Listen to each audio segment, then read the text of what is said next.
Hi, everyone. It's Amanda Rieger Green. Welcome to Soul Sessions. Today, we're going to jump into the energy of May. There's a big shift, a big transition happening. We've been going through a massive rite of passage, paradigm shift in the last handful of months. And really, before we entered 2025, there was a buildup, and it's been immense. It's been like a compression chamber of sorts. There's been a seriousness and a focus and a heaviness that sometimes can feel disorienting, elusive, uncertain, but it's been cleaning and clearing us out from the inside, deep, heavy things. And for many of us, it shows up in our material world through our day-to-day personal experiences. As we transition into May, that energy changes a bit, and it really does change for the first time this year. And while I'm here for it, I'm looking forward to the change. It's also where the rubber meets the road, the integration of the internal behind the scenes shifts that have been occurring or evolution. How do we put that into clear, sustainable action, productive activity in our interactions, our day to day, our relationships, and also being true to ourselves? And that's going to be a process. The next few months feel like it's like we're in a process of sorts. So, what does that mean?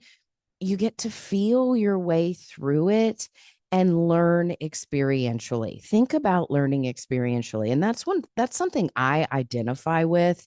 When I look at myself, I do self-examination and reflection. I really learn by doing.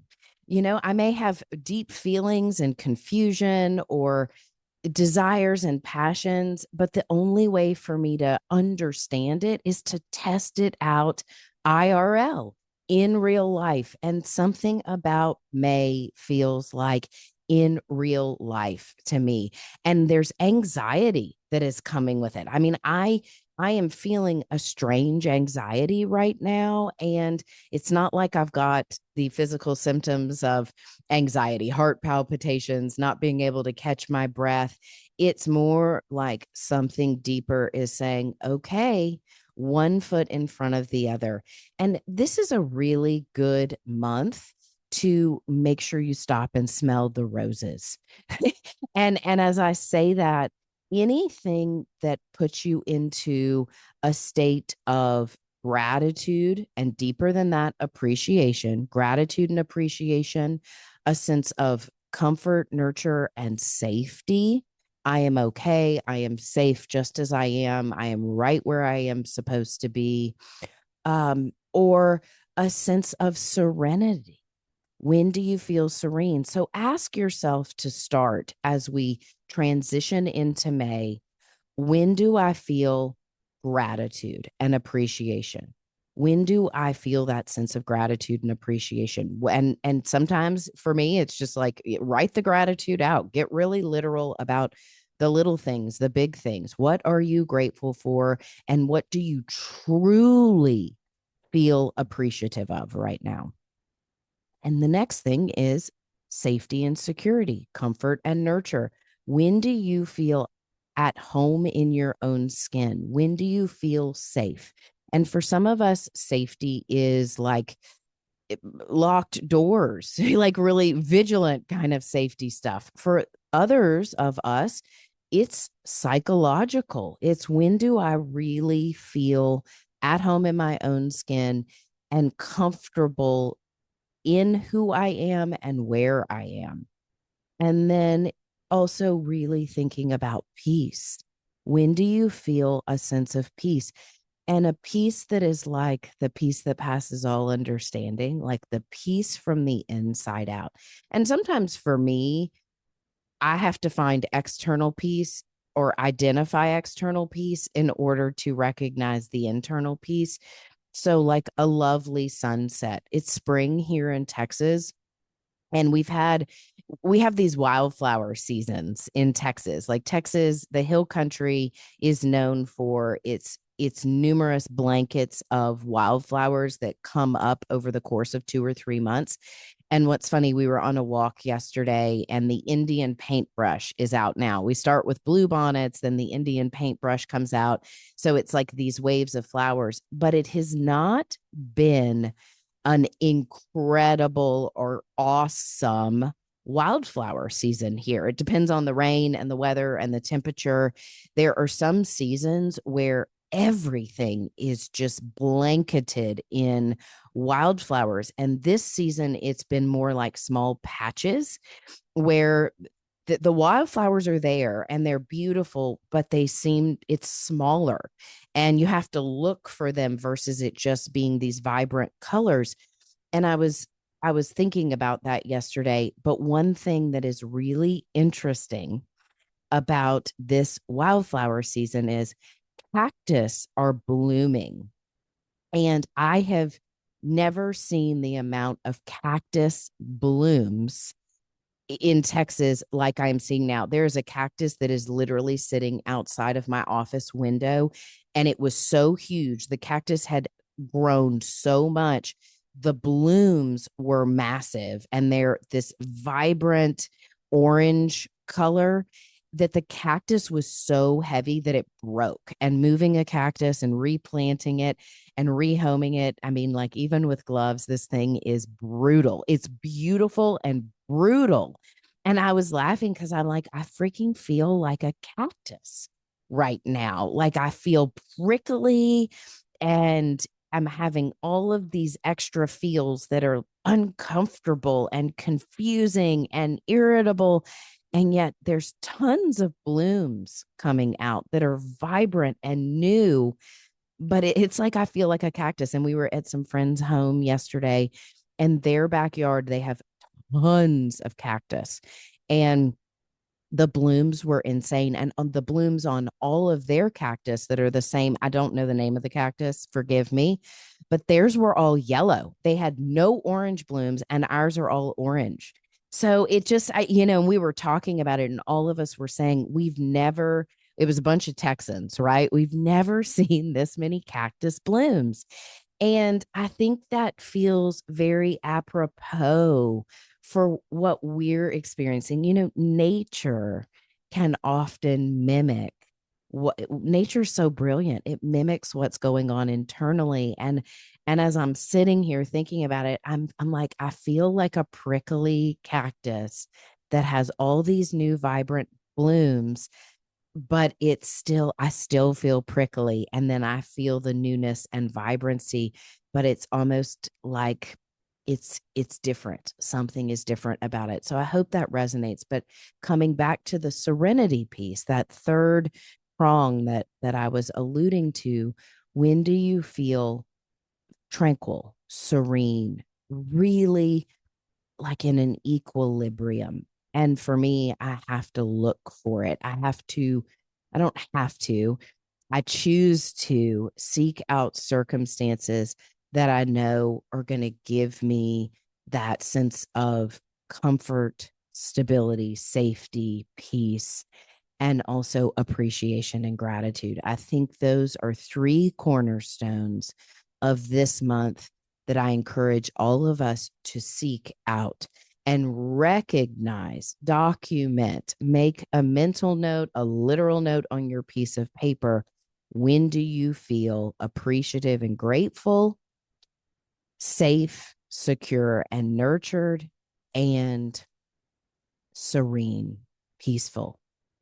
Any of those things, look for those, practice those, insert yourself in an experience that will create that, whether it is for 3 minutes or 2 hours.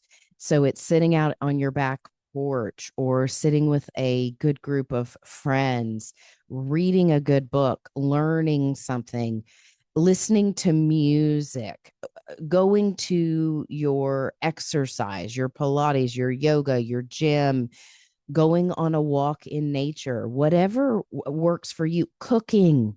A lot of us love to cook and feel just at home at ease when we cook and prepare a delicious meal for ourselves or for our family or for friends.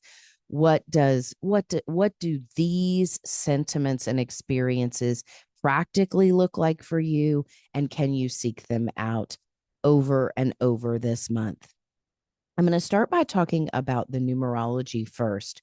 As you all know, we're in a 9 year, and the nine brings, it turns up the volume in an urgency or an intensity because it's asking us to grow and shed simultaneously. So the two things can be true at once deal is definitely the energy of the nine.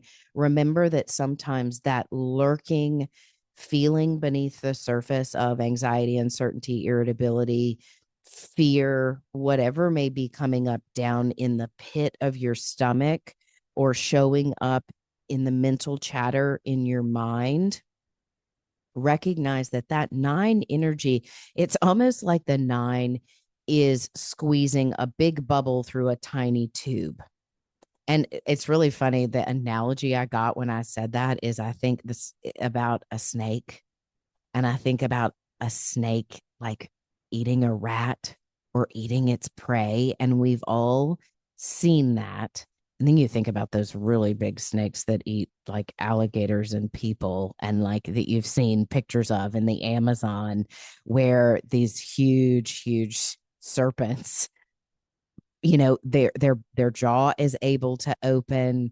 I don't even know the biology of it, and I mean, even as I say this, I'm getting like freaked out a little bit, but the energy feels like we are being squeezed through a tiny tube.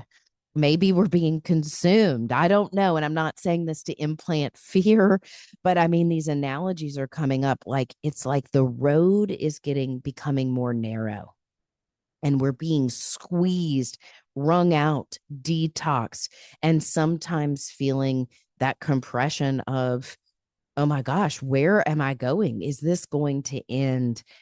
So recognize if you're feeling all of these conflicting, confusing energies, that you're not alone. I certainly am experiencing them. Yet beneath the fears and anxiety, there's a peace, there's a hope, there's a trust, there's a faith. All of that beautiful white light is there, but the human visceral experience feels very raw and in real life, IRL. So look for the peace, look for the safety and security, and look for your gratitude and appreciation to create that calming, that sense of your center and your stability, so you can move forward in a very quality oriented manner and bringing your truth along, your truth today as it is evolved today, and let your experiences not dictate, but gently guide you in how you get to respond in life. And I tell you what, even as I am saying this and sharing this with all of you, I am listening to myself.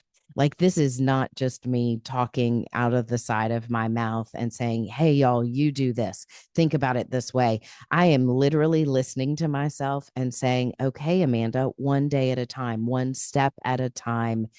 Allow your experiences to reflect back to you what you're learning, what you need, and remember that you are equipped.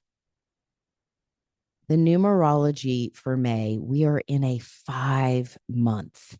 So we've got the energy of the five that is the focus and the overarching theme of the nine. The five is dynamic. It's freedom seeking and dynamic. Those are the two most expressive, highest vibrational frequencies of the energy of the nine. So, of the five, excuse me. And the nine is not dynamic and freedom seeking in nature. The nine is more, I am walking the path, I am dedicated to the path no matter what. I mean, the nine is intense, and the five is like, lighten up, just do something fun, just do something. The five says take action, But the 5, more than anything, says embrace change, embrace adventure, embrace uncertainty, step into uncertainty. And the 5 can be dramatic, meaning it's like crescendo energy where you know what can hit the fan or you know what burst open and miraculous things happen. So it can be destructive because whatever the 5 is bringing to a head, bringing to a climax or crescendo, to be confronted, to be addressed, it can be explosive and it can feel not so great in the moment. It can feel extremely emotional, moody, dramatic, overreactive. The 5 in its shadow overreacts. In the 5's highest attribute, it embraces change emphatically and with a sense of freedom, expansion, and adventure. So the beautiful energy of the 5 combined with the 9 is breakthrough energy, a moment of right place, right time. Whoa, I didn't see that coming. This is the answer to all my prayers. It's like, oh my gosh, all my prayers have been answered in a way that is so infinite, so miraculous. I could never have humanly imagined this would be the reward, the pot of gold at the end of the rainbow. That is the highest frequency of the confluence of the 5 and the 9. The low vibration is we are brought down to our knees. There is drama. There is some kind of sudden shift that like knocks the wind out of our sails. And we think in that moment of challenge, pain, disaster, dramatic events that everything is falling apart, that we are helpless and powerless and not going to have what we need and everything is destroyed and I don't know what I'm going to do. So as you hear me talking, it's a very contrasting numerological code. So it will test you and it will burst you open in ways. And a good friend of mine, this is a super trite saying, but I've found it to be true, especially in retrospect. And that's kind of this is the month of May will have opportunities to reflect and have retrospection come June, like June and July. And you'll be like, oh gosh, I get it. I get what was going on from January through May. Whoa, like you may have some of those revelations in May. They may be more delayed and you may not have revelations until June, July. But this is the trite saying. Sometimes we're not falling apart. We may be coming together. Things may not be falling apart. They may be falling together. And sometimes, like storms, think about a storm. Sometimes storms are natural disasters. They are wickedly terrifying, destructive, and powerful. But in the light of day, even through the destruction, the loss, there's an opportunity to rebuild. And that's a lot of what is going on this year as we've moved through this narrow tunnel that we're being squeezed in some sort of way. We're going to be coming out the other side in the months ahead. And sometimes it may feel like a trickle, and other times it may be upfront, up close and personal, but things may not be falling apart. They may be falling together. And I choose to trust that, to cling to that deep down underneath, behind the human fears, anxieties, mental and emotional shifts that may be happening in my daily experience. And I hope you can too. With the 5, embrace change. The 5 is about change. And if you drew a 5 on your piece of paper, the numbers very literally look like the frequencies that they depict. So if you draw a 5 on your piece of the paper, it's pivotal because the bottom is feminine, it's got that big curve, and the top is angular and top heavy. So the 5 teeters. It's not stable. It's not a 4. It's not a 2. Think about the 2. The 2 has that base and then it's curvature at the top. The 5 teeters. It's about pivoting, making a change, shifting your perspective. So it's not stable. This month may feel a little bit like a teeter totter. So just think about that imagery. And if you went through the numbers, the base frequency energies of the numbers 1 through 9, 5 is like this midway point. You've got 1 through 4 and then you have 6 through 9. But and I know that like that math, if I add it up, you're like 4 and then you have 6, 7, like anyway, 5 is the midpoint.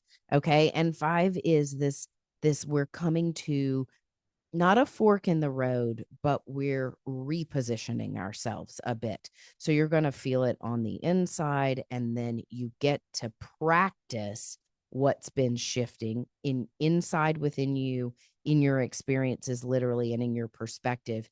You get to start practicing it differently or in a more evolved way in the months ahead. And May is the time for that. Embrace change.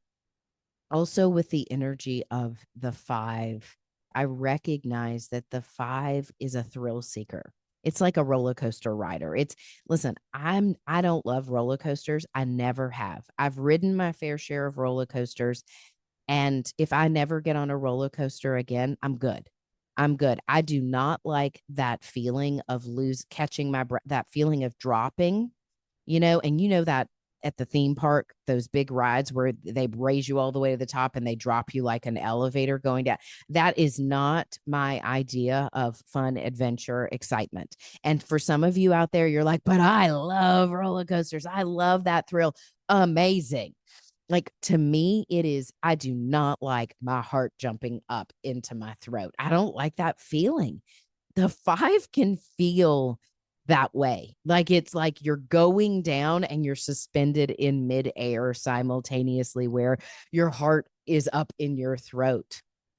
I mean, that's the energy of the 5. And if you've got a 5 in your main numerological code, like your attitude number, your life path number, you were born on the 5th or you were born on a 5-day, it's your soul urge number. If you're in a 5-year in the 9, I mean, what if 5 is a number that you are experiencing now because it's potentially your personal year or it is in your numerology, pay attention this month and look at the world and your frequency through a lens of adventure. And think about the hero's journey. If you are the hero of your own story, do you trust that you are equipped with the tools, the resources, the support, and the divine guidance to move you through, to slay the dragon and to come out on the other side? And so many of the hero's journeys themes are between the polarity of fear and love. Is it love that you're moving towards, and love in all its forms? Or are you staying in a state of fear? And this goes back to 3-dimensional energy and higher frequencies, 4th, 5th, 6-dimensional energy. It's like right now we are getting to choose. Do I respond with fear or love? Is my motivation coming from a place of fear, or is it coming from love? Ask yourself that. And the reason I suggested that getting into gratitude, finding your sense of safety, nurture, and comfort, and serenity are good checkpoints that'll move you into that 5th-dimensional frequency that you can remember, that is that orientation from the heart and from love. So think about that. And with the energy of the five has a tendency to be dramatic and jump to conclusions, contempt prior to investigation, to immediately label something and then have a knee jerk reaction. So be mindful of your reactions and your knee jerk energy this month. Let yourself feel that and experience it, but take a beat, get into reality, get grounded, find your center, and then respond. So steady yourself. And for goodness sakes, until the 20th, the sun is in Taurus. Taurus is giving us this opportunity to stabilize, to create sustainability. Easy does it. Slow and steady wins the race. And when we've been speed walking, which this year has felt like speed walking, even though sometimes I feel suspended in midair, it's really hard to change your gait, your cadence, your rhythm. We're changing rhythms this month. We're changing our gait, our cadence, the frequency, the notes, the keys in the music, the harmony is changing. And I'm giving you really elusive, energetic ways to look at this. Find your beat, find your note, and do that through your gratitude and appreciation, your stillness, safety, and security, and your serenity within. And make sure you pause before you jump to conclusions, overreact, overly dramatize things. And if something is coming to a close in your life, whether you've been going through a divorce, a separation, you've had challenges with friends, colleagues, something with work, health crisis is coming up. You've got a loved one who is ill or terminally ill that you're taking care of.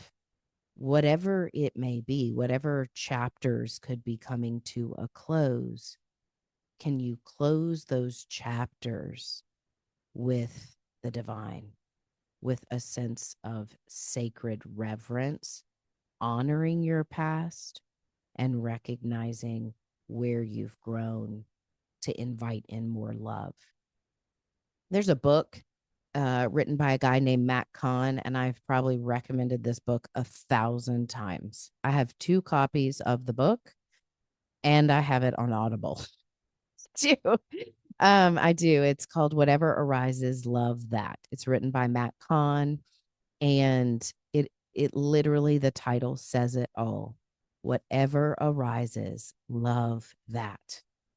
Meaning, if it's anger, if it's sadness, if it's trauma, I mean, and that's a big ask, right?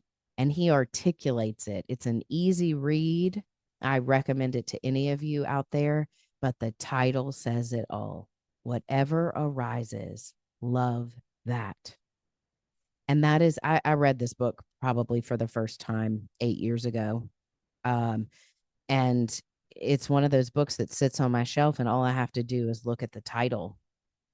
And the title itself is, ooh, Amanda, whatever's coming up in you and, the fears, yes, can you process them? Can you acknowledge them? Can you honor them? But are you beaming more love into a situation, or are you choosing to project or beam fear into it? And that is exactly how I feel right now as I am speaking to you all and recording this. It's like this morning I was projecting fear into my morning. I was projecting fear into my morning, and I couldn't get out of the fear in my head, even though I am okay. I have what I need. I, by all intents and purposes, I am okay. I have what I need, but I could feel myself projecting and reprojecting fear in one form or another. And I couldn't find the love. Like, I couldn't find the love vibe. And I just kept saying, ugh, I'm out of kilter. I'm off tune. I'm off beat. But deep down, I know there's love. And as I'm talking to you now, I'm like, oh, I feel better. Just saying this, I feel better. And that actually sets us up for some of the astrology. We're only as sick as our secrets. That's an interesting thing when it comes to the numerology this month and the astrology this month. I'm going to repeat that. We are only as sick as our secrets. Honesty and vulnerability are massive themes, not only of May, but as we shift into the months ahead. I am only as sick as my secrets. And you know where I get secretive today? I'm pretty cash register honest, right? Like I'm a 9, like cash register honesty is like the low hanging fruit.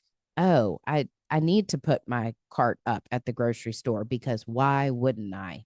Oh, I don't need to throw this trash out the window. That's ridiculous. I can put it in the car and I can recycle it or throw it in the trash can when I get home. Like the cash register honesty is a good temperature to take. Are you being dishonest in any of your day-to-day dealings? Just ask yourself that. Because and nobody is breathing down your neck checking in on you to see if you're being honest or dishonest. Do you fudge your taxes? All the little things. We're human and we by nature are sneaky sometimes, selfish and self-centered, dishonest. That's part of the ego and the human condition that we are fine tuning in connection with our higher consciousness. So cash register honesty is a great place to start. But what's more challenging and deeper than that is being honest with yourself and what you do when you get honest with yourself. For me, I know today to tell on myself. Like I was honest with all of you. I'm like, I'm feeling uncomfortable in my own skin today. And I don't like it. I don't know why. My hair looks crazy, like I just feel like a nut job. But just saying that to all of you, apart from getting honest with myself that I feel off kilter, saying it out loud, it's like, it takes the pressure off of me having to humanly figure all that out. And that's the energy of surrender in the 9 is, oh, I get to be honest and vulnerable in a healthy way because once I get it out of me and I know what it is and I name it, then I can figure out what I'm going to do with it. How do I respond to it? What do I need in order to heal this? And you know what I need in order to heal this? I need relationships, healthy relationships with myself, with God, my higher power, and my soul, my guides, with my friends, with my husband, with my family. And I don't need all of those right now today, but which one is the closest one for me to reach out to ask for space to be held or for me to share what's going on with me and to listen? And sometimes that's through prayer and meditation and listening to divine guidance. Sometimes it is telling on myself and telling a friend that, oh my gosh, I feel unhinged today. And just I need space to get my crazy out. This is a good month to tell on yourself, to really get honest. We are only as sick as our secrets. So as we start the month out, it's a bit challenging because of a couple of things. We had a new moon in Taurus at the end of April. We also had the third and final Mars Pluto opposition that was sandwiched up against the Taurus new moon, and we're still going to be feeling that opposition. Mars is the fight, the boldness, the courage, the immediacy of something, and Pluto is the slow burn. The frog in the boiling water, the frog in the cold water that boils. That's Pluto, and Mars is like, let's have this fight right now.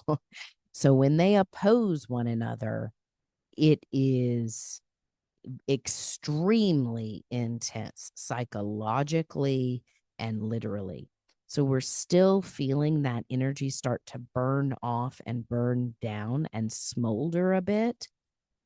So be kind and gentle with and to yourself and to others in the first week ish of May. The other thing that is happening in the first week of May, on the 4th, May 4th, is Pluto is stationing retrograde. All of the planets for the last couple of weeks have been direct, and it's the only time in 2025 that we've had all the planets moving direct. It was a very short window of direct, forward, extroverted, momentum type energy. Now we've got Pluto. The retrograde is like phases are about to start happening like waves. Pluto is taking the lead. And when Pluto stations retrograde, it basically stands still in the sky for a couple of weeks because it's not fast moving. It takes a bit for its orientation in its orbit to change. So, anytime a planet stations retrograde or direct, the energy is personified. So, I'll tell you what, I find Pluto very spiritual. I mean, Neptune is usually labeled as like spiritual. So is Jupiter, but Pluto is very spiritual to me. It's also because when I was born, Pluto was conjunct my sun and moon. So by nature, I'm very Plutonian.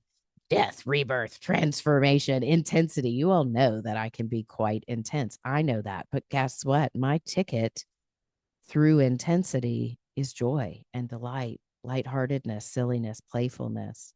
So make sure in the first week of this month of May, you recognize your intensity, your seriousness, however that may be showing up for you, and you add in a little bit of lightness, a little bit of silliness, a little bit of fun and ease.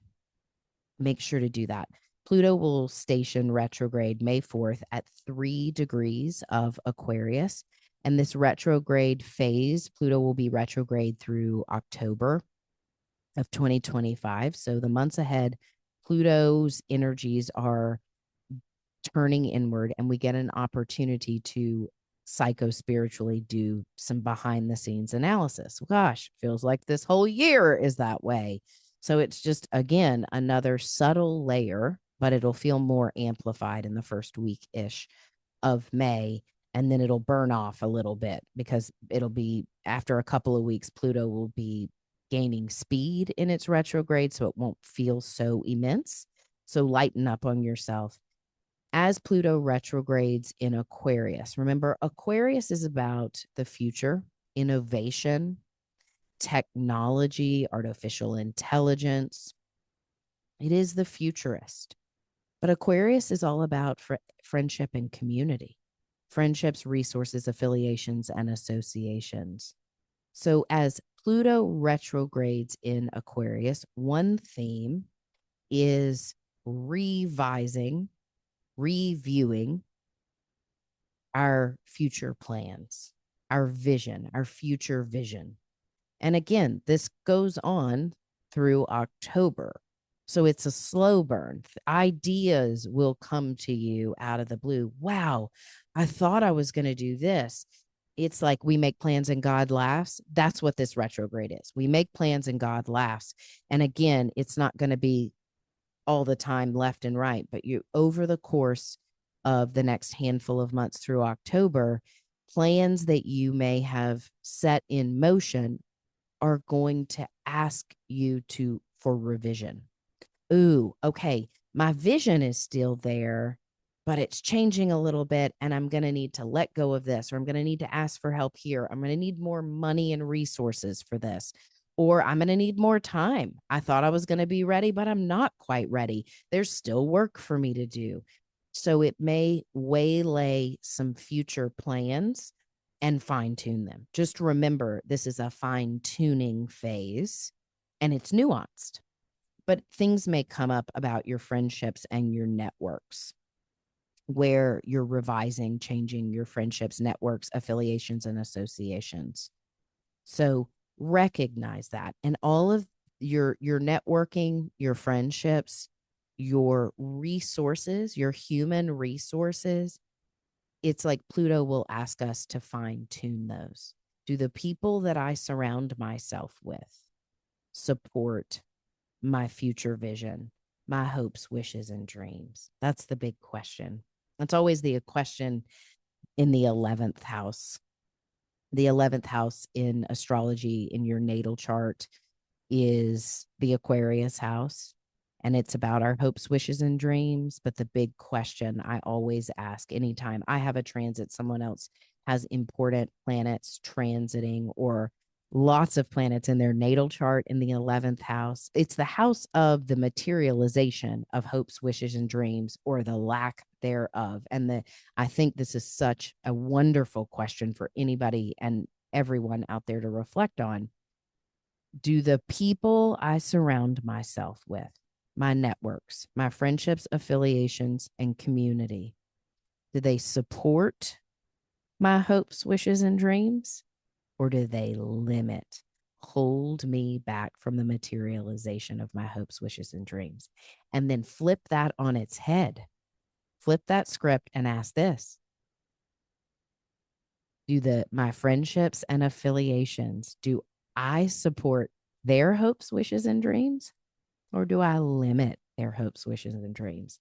So ask yourself that question two ways. Do the people who I surround myself with, are they lifting me up, supporting me, encouraging me in my highest self and my highest path forward and my literal hopes, wishes, and dreams?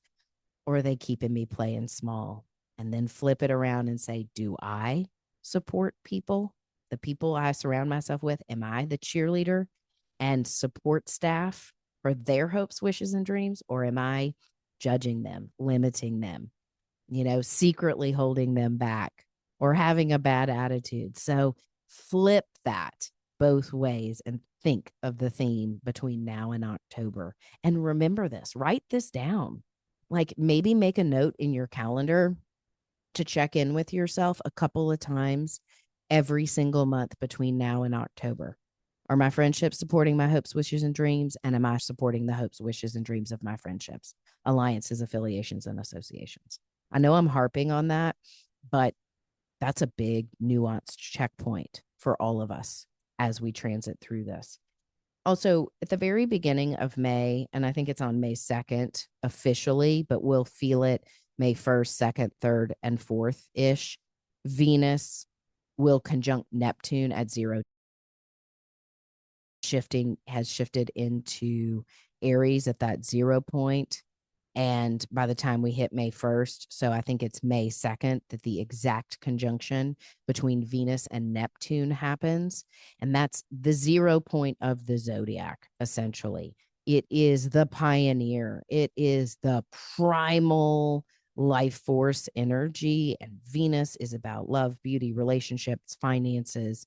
And Neptune is about divine love, inspired divine creativity. So the first couple of days, the first 3 days of May, shoot, make a wish or two. Like make a wish from love, pure positive potential. And with Pluto standing still in the sky, it is like anchored, transformatively anchored. It's a great time to lovingly and creatively set an intention, make a wish. And also remember how I was saying this is a month of where the rubber meets the road, where it's, do my actions reflect the evolution I've experienced internally? Do something creative, demonstrate your creativity, demonstrate your love in the first 3 days. And not, I mean, sure, demonstrate your love and creativity anytime, but I would say demonstrate your love and creativity in the first 3 days. And for me, I go to service. Like I think of who can I reach out and offer my love to and service to with no strings attached. And I've already done it 3 times this morning from 3 different things that my circumstances and life dictated back to me.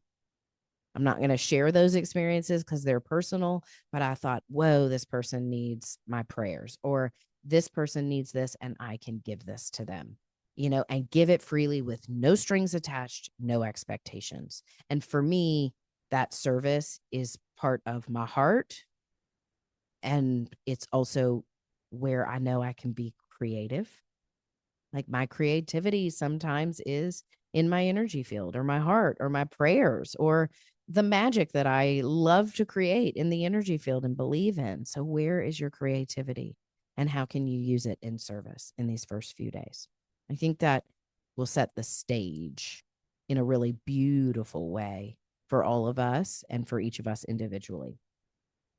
On May 10th, Mercury will enter Taurus. So, Mercury has been in Aries and will be in Aries, which is just remember Mercury, planet of the mind, Aries, pioneering, fighting, bold, up in your face sometimes. I know who I am kind of energy. It is active and bold and fiery and communicative and firing and wiring, sometimes reactive.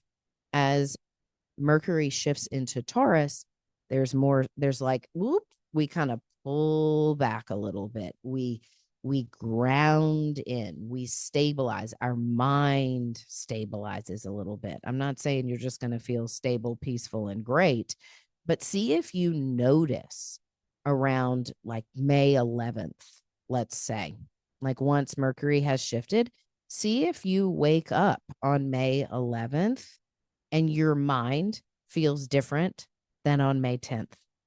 And it may not. And if it doesn't, so what? That is no big deal.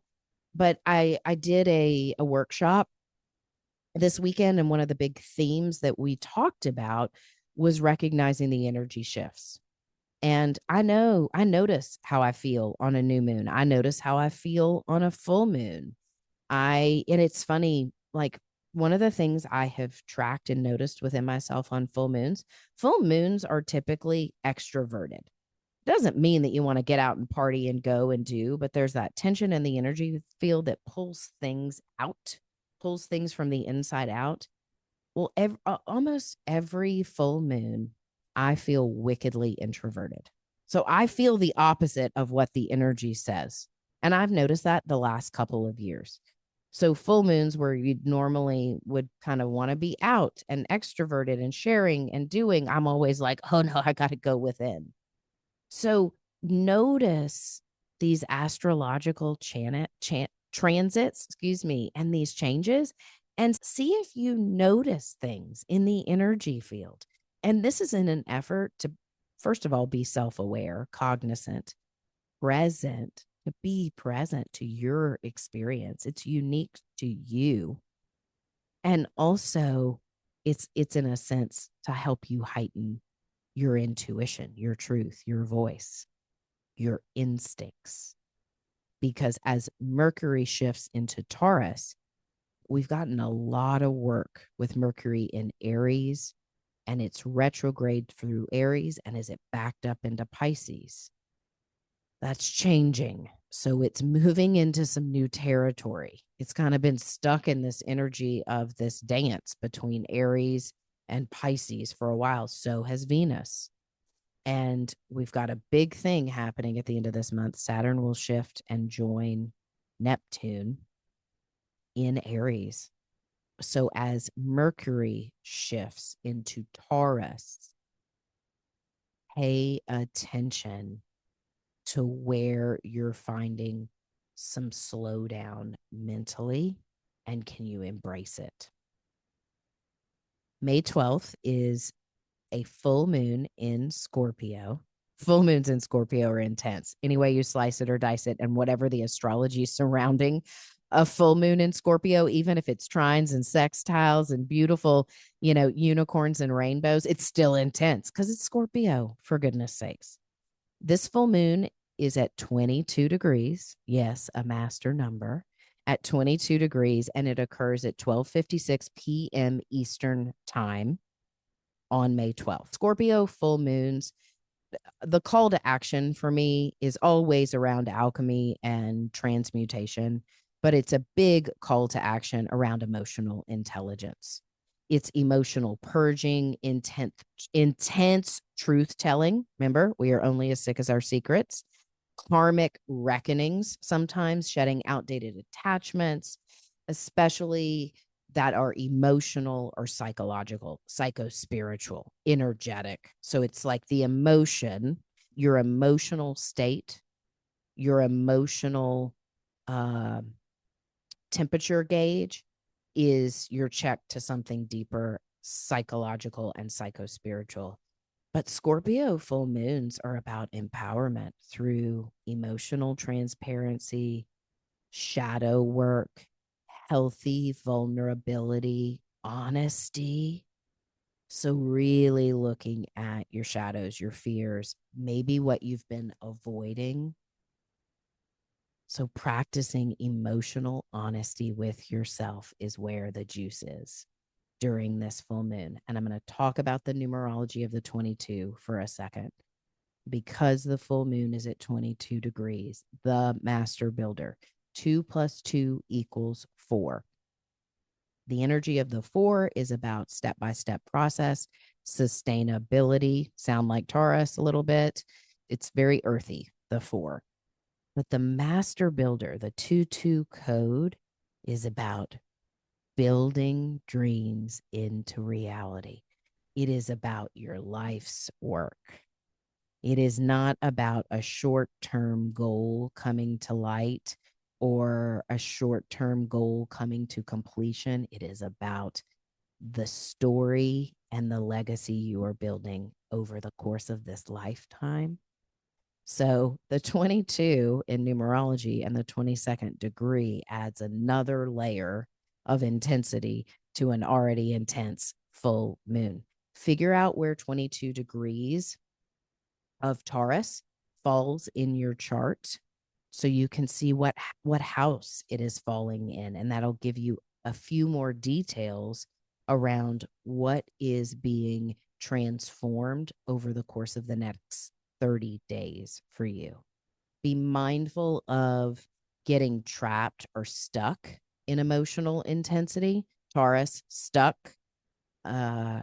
Scorpio, so penetrating that it likes to stay in that intensity. It's about release, essentially. And also mistaking emotional drama for emotional depth. I'm going to repeat that, mistaking emotional drama for emotional depth. So you may want to ask yourself, what emotional patterns are you stuck in? And are you ready to heal? Are you ready to transmute? And also looking at attachments. The polarity of Scorpio and Taurus has to do with attachment, whether it's physical attachment to things, people, money, or it's emotional, energetic, codependency, fusion kind of attachment. So looking at your codependencies and not only with literal things, but with emotions. What emotions? What sick, twisted emotions? And I'm saying this with a big smile on my face. What sick, twisted emotions do you like to be in? And I'm laughing because I'm like, oh, I know when I get all sick in my judgment, my self-righteousness. And I'm like, oh, yeah, I'm taking people's inventory. I'm right. They don't know. And I can mistake that for clarity and truth when actually it's just freaking insanity and ego, self-seeking, self-will run riot. It's my ego that's inflating, not my higher self. So it's a very profound, transformative, intense. And because of the 5 in numerology, that if there is a kind of a window this month for emotional explosions and drama, this full moon would be it. So if you've got some explosions or just, what hits the fan around this time this month, this is a good time to say, okay, I'm human, I'm messy. What's my part in this? What's my role? What am I ready to heal? How can I own my side of the street? How can I own my messiness, my shadow? Because it's the way through. The shadow leads us to the light. The light doesn't exist without the darkness. And that's the Scorpio full moon. All right. On May 20th, the sun will enter Gemini. Whoo, the volume turns up. We go from some stability and some intensity in the month to all of a sudden, squirrel, squirrel, squirrel. The mind is just busy and active. And I want to say something about this because this is very significant. Jupiter is still in Gemini. Jupiter will be in Gemini until June. And I cannot remember the date off the top of my head where Jupiter shifts into Cancer. We'll talk about that in June because June will will ingress into Cancer, shift from Gemini to Cancer in June. But we've got Jupiter at its final degrees of Gemini, and the sun will enter Gemini. All you Geminis out there, whether you're Gemini sun, Gemini moon, or rising, this is an important time. I mean, yes, it's your birthday. Happy birthday, Gemini energies. But it's like utilizing the energy of Gemini to its highest will be important, and being mindful of the exacerbation of the shadow. And I will talk about that shortly when I talk about the new moon in Gemini. So remember, with Gemini, get your facts together, gather the data, gather the facts, communicate honestly and in integrity. And also remember to stand still sometimes. Gemini is such an intellectual, witty, quick, busy energy. And I love that about Gemini. Gemini's, and I'm smiling because what I love about Geminis and Gemini energy is they get stuff done and they do it and they get it off their plate fast. You know, they're kind of sister sign me of Libra over here. We're like, well, we procrastinate a little bit. Okay, I need to get this done. Let me get it done. Okay, I'll do it a little bit later. Whereas Gemini's like, okay, let's do it. Let's do it right now. Let's get it done. Okay, get it done. Like mentally, they do not mentally feel the overwhelm that some of us do. Doesn't mean that they're not feeling, because they will detach from their emotions and just go, think and do, and they will distract from their emotions. But they get stuff done IRL, in real life, in real time. So get things done. Use this energy, especially with Jupiter, to think and put your thoughts, your healthy thoughts, into action. On May 24th, Saturn will enter Aries. This is a whole energy and a whole thing, and I will do a podcast dedicated to this because we will have both Neptune and Saturn now in Aries, and they will both be in Aries. And don't quote me on this. I'll look at it and I will get the dates for you when I do another podcast, specifically as it relates to Saturn and a little bit of Neptune in Aries. But I think they both retrograde back into Pisces in October-ish. So don't quote me on that, but they're both going to be conjoined for a few months in Aries. Then they'll back up into Pisces. And then in 2026, I think February-ish, they conjoin again and they will move forward in Aries. So this is starting, like a big change is happening. And when we have Saturn shift from spiritual, watery, like creative, loving, compassionate, sometimes delusional, elusive Pisces. Saturn is not comfortable in Pisces. And all you out there have been going through your Saturn return, your first or second one. I know lots of people out there who are either in their first or second Saturn return because they've got Saturn in Pisces. I know you all are like, just get me through to the other side because I've been worked. And you're going to have a little relief, and then you'll get a few more lessons when it backs up. We all will. But as Saturn shifts into Aries, it is a drastically different energy than Saturn in Pisces. Saturn is about maturity, responsibility, taking responsibility, and doing things in a very strategic, practical way. Showing up, taking responsibility, rolling up your sleeves, and doing the work, whatever that work may be. In Aries, there's a fire, a boldness, a courage to face things and do the work. And again, I'm not going to go too much into Saturn and Aries. I'll do a whole podcast on that, so you have the ins and outs and questions, because it's significant, and it really it asks of a little bit more attention so we can navigate it better. But know that there's a shift. The 24th, 25th, 26th, like as we shift into the end of May and into June, see what you notice, because Saturn in Pisces has been asking us to do a lot of spiritual work. Are you creating spiritual discipline? Saturn discipline, Pisces spirituality and transcendence. Aries is the fighter, the pioneer, the bold, courageous warrior. So when Saturn goes into Aries, Saturn's like, yeah, buckle down. And Aries is like, bring it on. So guess what? Overreacting, fight, anger. There's a lot of shadow that can come out of this that is less elusive and delusional and psycho spiritual as it is. I'm here. I'm going to fight for my cause, whether I really believe in it or not. And I lose sight of what my motivations are. So Saturn in Pisces has been psycho spiritually working us and changing us and evolving us. And Saturn in Aries says, now again, rubber meets the road, and you're going to have to test it out IRL, in real life. On May 26th, there's a new moon in Gemini, and this is at 6 degrees of Gemini at 11:02 p.m. Eastern time. The new moon in Gemini is drastically different than the full moon in Scorpio. It's a time of fresh mental ideas, activity, new conversations, curiosity, renewed curiosity, planting seeds that are more flexible, open minded, open hearted in our communication, in our perspectives. It's about gathering and sharing information without dogma and rigidity. It's about not being attached to one truth.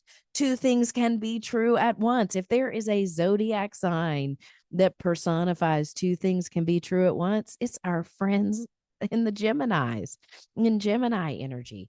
So strategies for this full moon are really around setting intentions in your communication, your open-mindedness, learning, networking, embracing a beginner's mind and approach to life, an openness, curiosity, brainstorming different perspectives before you make decisions, looking at both sides of things, trying out new habits or bringing in new awareness, new habits, new hobbies, even that stimulate your mind and stimulate your soul. Gemini isn't so much about stimulating the soul as it is stimulating our cognition, our thinking minds being stimulated.